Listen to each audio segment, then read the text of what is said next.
महानगरपालिकेच्या वतीने सिडको भागात साफसफाई करण्यासाठी सिडकोकालीन कर्मचाऱ्यांना बचत गटामार्फत नियुक्त केले आहे। परंतु या कामगारांना गेल्या 5 महिन्यांपासून पगार नाही आणि वेतनवाढ नसल्याने उपासमारीची वेळ आली आहे।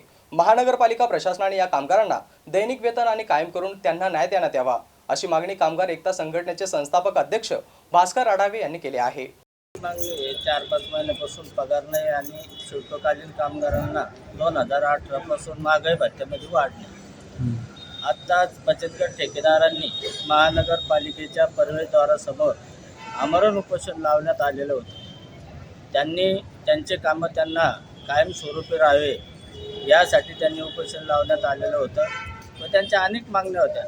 आमचं असं म्हणणं होतं बचत गट ठेकेदाराला, कारण की या कर्मचाऱ्याच्या आजच्या स्थितीत ते मालक आहे, सेकंड मालक आहे, मुख्य मालक महानगरपालिका आहे, पण त्यांनी अजून 2 दिवस जर आमरण उपोषण लावलं असतं तर या कर्मचाऱ्यांची जी पगार आहे त्या पगाराच्या बद्दल प्रशासनानं काहीतरी विचार केला असता की या महिला उपोषणाला बसलेल्या आहेत, यांचे कर्मचारी उपाशी आहेत आणि ह्या इथं बसलेले आहेत, तर कर्मचाऱ्याला आता जी एक पगार झाली ते कमीत कमी 2-3 पगारी झाल्या असत्या।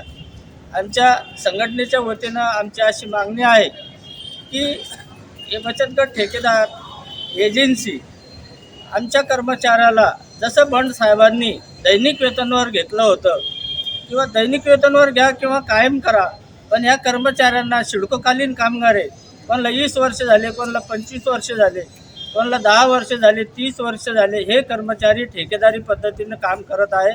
ह्या कर्मचाऱ्याला न्याय मिळाला पाहिजे आणि यांची जी वेतनवाढ 2018 पासून थांबलेली आहे ती वेतनवाढ मिळायला पाहिजे, तो 6 महिन्याचा वेतन फरक मिळाला पाहिजे।